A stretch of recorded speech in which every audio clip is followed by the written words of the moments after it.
All right, guys, so let's take a look here at Builder 1. Number 1, simplify and reduce. The one thing we cannot do is add those denominators. So you have 9 as part of your answer. That's wrong.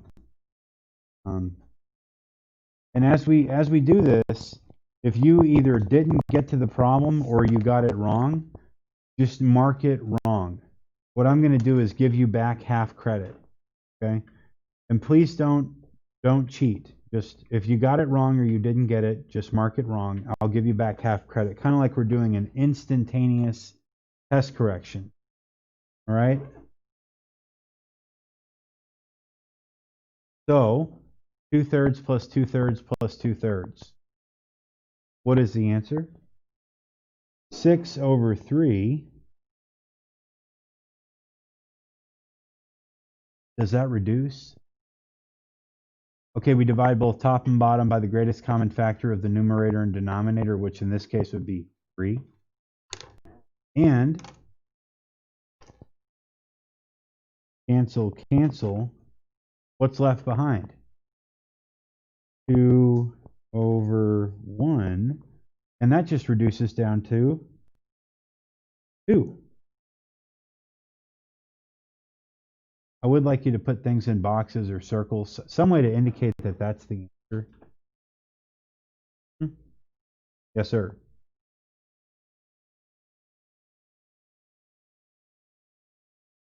It is technically correct, so we'll let it count, but go ahead and correct it for me, because it is really just 2. Okay, so on this one, I saw people with big numbers on their paper. 3 times 11 is 33. They're trying to multiply 33 times 9 and getting a huge number. And then watch this. And I said to some people this was going to make them mad. We are multiplying 3/11ths by 11/3 by 9/5, okay? So when we're multiplying, we can make use of our adjacent numbers canceling out policy. So these cancel out, and these cancel out. So I've literally just got this remaining. And I have to express it as a decimal. How do I take a fraction and put it into a decimal? You just divide it. You take 9, divide by 5. 5 goes into 9 one time. 1 times 5 is 5. Remember to make corrections. You must be writing at all times on a piece of paper, okay? Because you either got it right and you need to write it again, or you got it wrong and you need to write it for the first time. 9 minus 5 is 4. Make sure you come put a decimal point up here.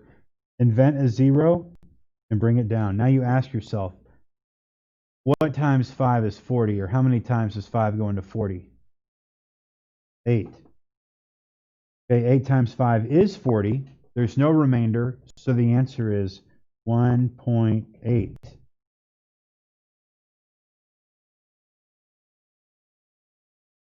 Okay. Everybody comfortable with that? Let's move on to number 3. Solve and simplify. Well, before we solve, we are going to reduce this fraction. See, this is a mixed fraction, 3 and 12/21. So first I need to reduce 12/21. What's the greatest common factor of 12 and 21? Who said 4? Does 21 have a 4 as a factor? Try the other one. What's the other number you were thinking of? 3. Okay. I think that's what you meant. So we're gonna cross out the 12 and the 21. What's 12 divided by 3? See, that's what he meant. He meant that once you reduce, it'll be 4. And then what's 21 divided by 3? 7. So over in side work, we're gonna write 3 and 4/7. Sorry. And here is what you do. Put a times symbol here and a plus symbol here. To convert from mixed fraction to improper, we multiply the denominator times the whole number and add the numerator.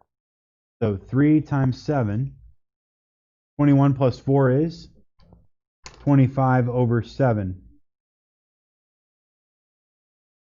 Okay. So now we're going to go replace that. We'll put it here, 25 over 7x equals 25 over 28. Question. What term do I give this number that's sitting to the left of the x? Starts with a C. Coefficient. And what do we call the letter x? We call it a variable. So when I say to you, multiply both sides by the reciprocal of the x coefficient, what am I telling you to do?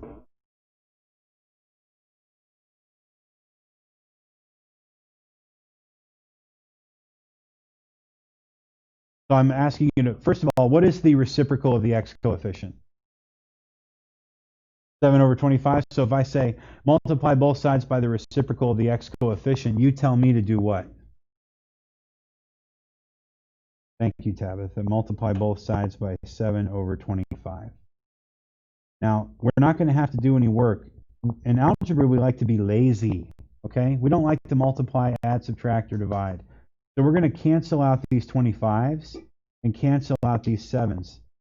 And then over here, look at this. I don't want to deal with big numbers, so I'm going to cancel out my 25s.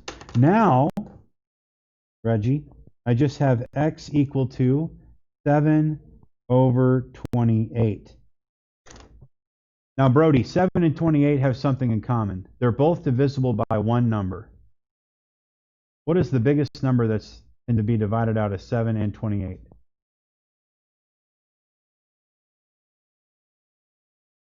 7. Okay, don't say 4. That's what will result when you do that. So we're going to divide the numerator and denominator by 7. Well, 7 divided by 7 is just 1, and 28 divided by 7 is 4, and I think that's where Mario was going. So our final answer is x equals 1/4. What is 1/4 as a decimal? What is 1/4 as a percent? Okay, good job. All right, guys, so moving on. All right, we better circle it. Moving on. Factor 3 down to primes and find GCF. What's GCF? Greatest common factor. Now, what is this thing I've written down? I've written down this list: 2, 3, 5, 7, 11, 13, 17, 19, 23. They're not just odd because 2 is even. They're all odd except for 2, but some numbers are missing, like 15 is odd, but it's missing. 9 is odd, but it's missing. 21 is odd, but it's missing. What's the situation with this list? They're all prime numbers, thank you, but what are prime numbers? Why these numbers? Thank you, Harley. Prime numbers are something that, to get them, the only two numbers you can multiply to get those numbers are 1 and the number. So like 2 is just 1 times 2. 3 is 1 times 3. 5 is 1 times 5. 6 is not prime because 6 can be decomposed into 2 times 3, which are two prime numbers. So in other words, there's this theorem in math that says all numbers can be expressed as a product of small prime numbers. Leilani? When we are referring to any number that is not part of this prime list, we call it composite. So 9 is a composite number. What two numbers multiply together to make 9? 3 times 3, right? So it's not prime. How about 17? Can you think of any factors of 17 other than 1 and 17? No. How about 31? That's not on the list, but do it in your head. Is there anything that you can think of? Okay, good. So y'all are starting to get it. Now be careful. Some numbers sound prime in your head, but they're not. Like 39. 39 is not prime because 13 times 3 is 39. Okay? So, but here's the good news. When you're in this class and all the way through the end of high school, you'll never have to know more than these. You can build this list in your head every time, or you can just memorize it. 2, 3, 5, 7, 11, 13, 17, 19, 23. Now, we have to make sure I didn't go over this last time. Do we know the difference between an even and an odd number? What are the first 5 even numbers? 2, 4, 6, 8, 10, right? What are the first 5 odd numbers? 1, 3, 5, 7, 9. Okay, good. So here's my point in doing that. Is 72 even or odd? All even numbers can be divided by 2. Okay, all even numbers can be divided by 2. So we're going to begin our process of building this tree by dividing 72 by 2. We always write the prime number, the smallest prime number, out to the left. And if it's even, it's always going to be 2. If it's odd, you have to start playing games. Maybe it's 3, maybe it's 5, whatever. So now do 72 divided by 2. If you don't know it in your head, you can do it over here in side work. 2 goes into 7 3 times. 3 times 2 is 6. 7 minus 6, yeah, is 1. Bring down the 2. 2 goes into 12 6 times. So 2 times 36 is 72. So I'm going to write 36 here. And now I'm going to break this down because 36 is a composite number. You can think of several ways to get 36 by multiplying, but I want you to do this special prime way. So this is an even number, 36. So the smallest prime number that I put here is 2. 2 times what equals 36? 18. But 18 is not prime, is it? What do we call a non-prime number? Composite. What do we call the number to the left of the x? What? Coefficient. So don't get composite and coefficient confused. Okay, so 18, is that even or odd? So I'm going to put a 2 here, and 2 times what equals 18? But 9 is not prime. That's a composite number composed of 2 smaller numbers, 3 and 3. Here's the point. Circle these.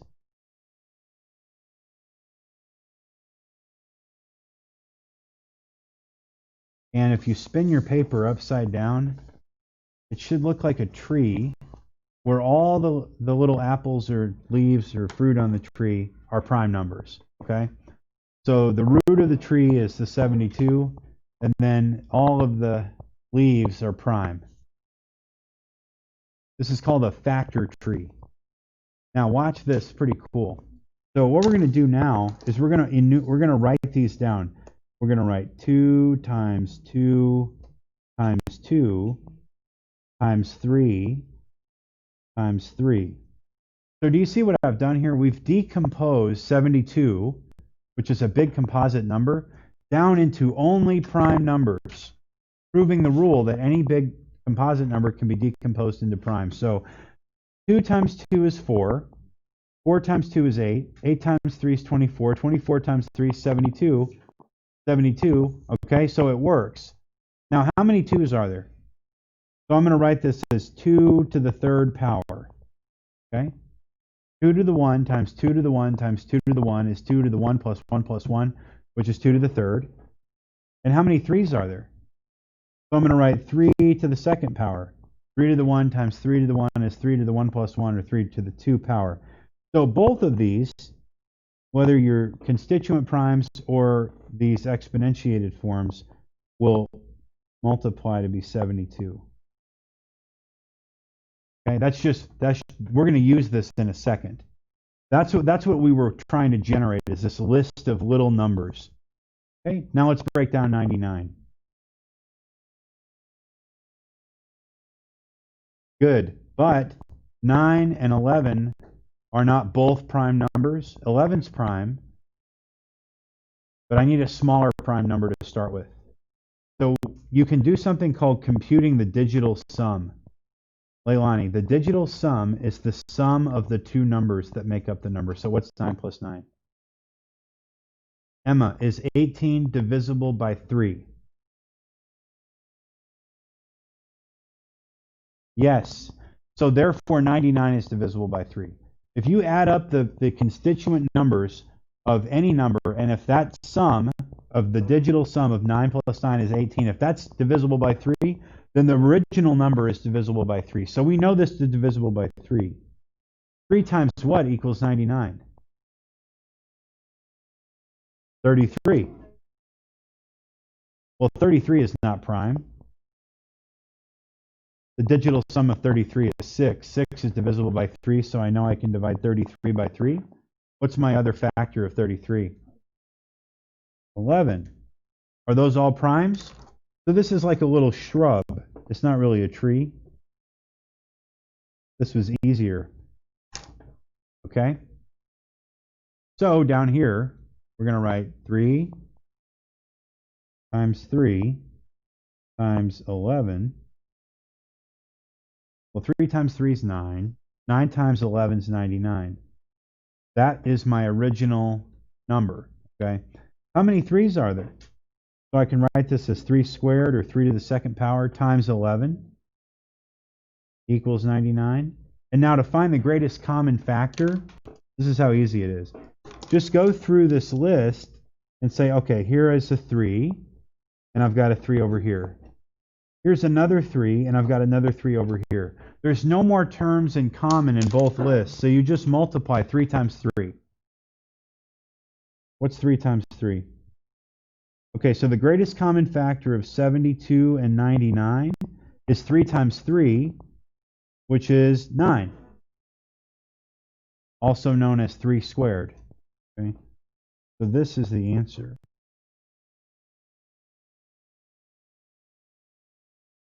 Moving on. Number 5. Solve and simplify. What is the answer?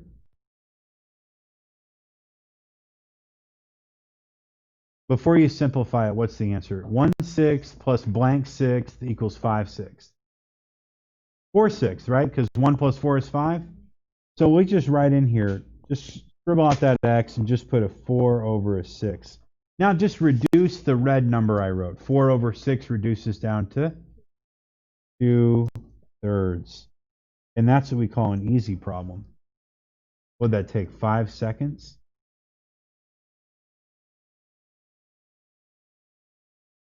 Bless you. Okay, now there's a lot of games that we can play here. Some people are cross multiplying and dividing.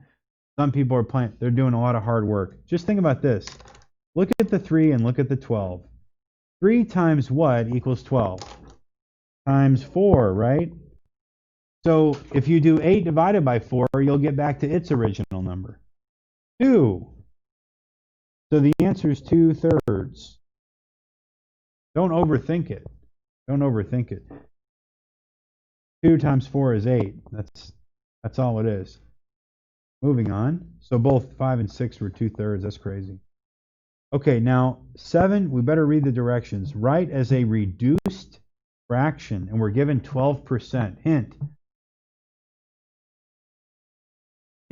Since this is a non-repeating decimal, then write it over 100 and then reduce. Okay, well first we have to write 12% as a decimal.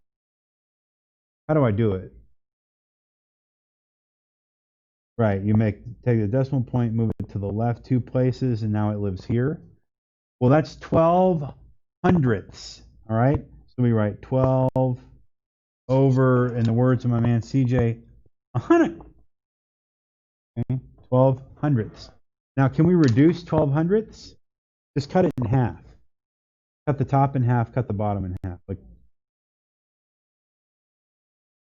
6/50ths. Okay, we can go one more, cut it in half again. Okay, 3 over 25. There's nothing complicated here, guys. Okay, don't overthink it. Moving on to number 8.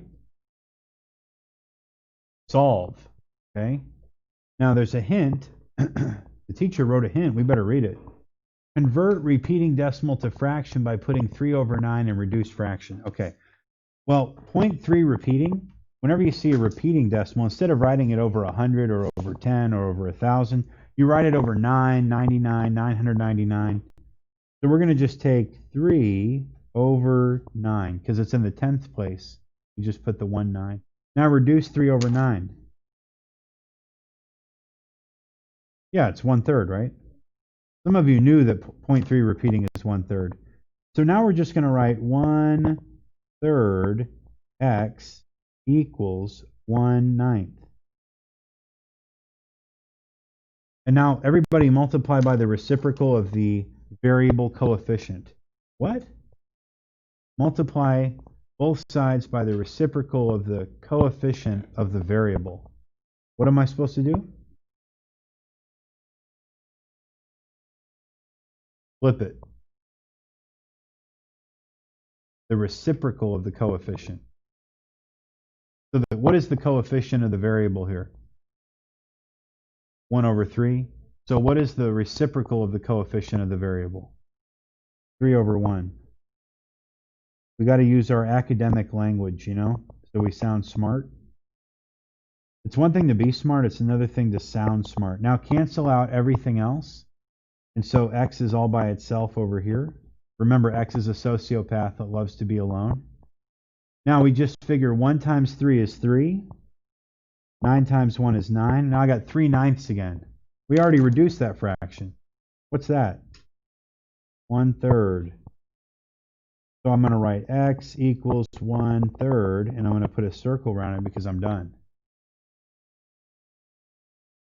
That's interesting.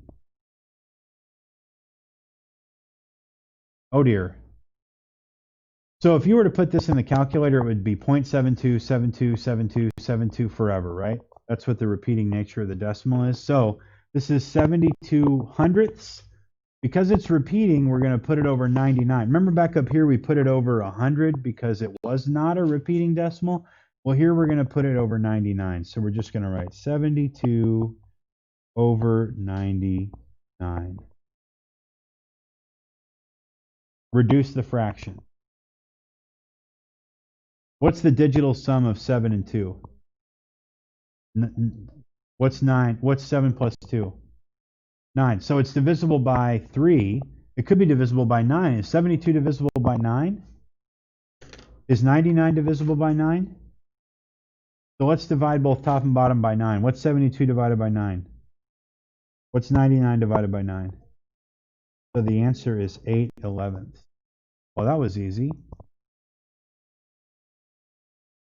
Okay, final problem. This is like a real live algebra / geometry problem. Find x if area is 48 square meters. Remember, area is base times height divided by 2. And then we're given a little diagram of a shape with 3 sides. What's that shape called? Triangle. Okay. And then what's my base?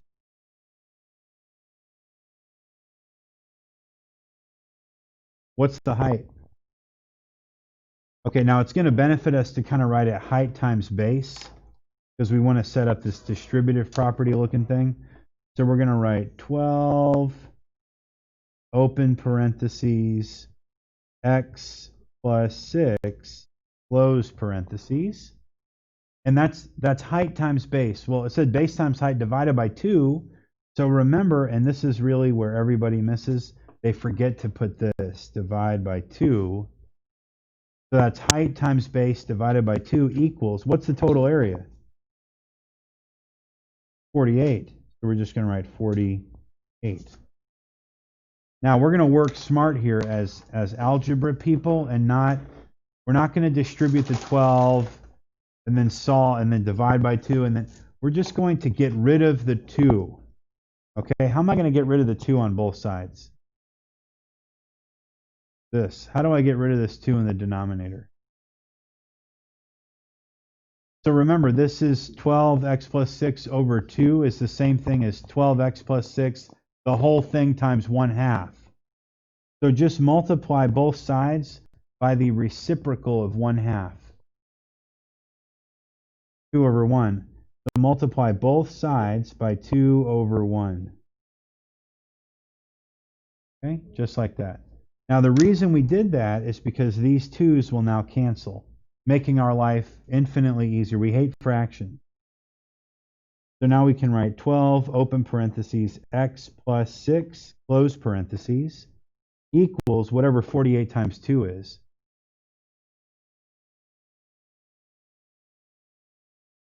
96. Okay, again, the temptation is to distribute the 12. But guys, you can actually, hold on, we're almost done. You can actually divide both sides by 12. Just wait 1 second, please. Don't run out of here. You got to see this. These 12s cancel. And now you have x plus 6 equals 96 divided by 12, which is 8. Now, what's my last step before we're done?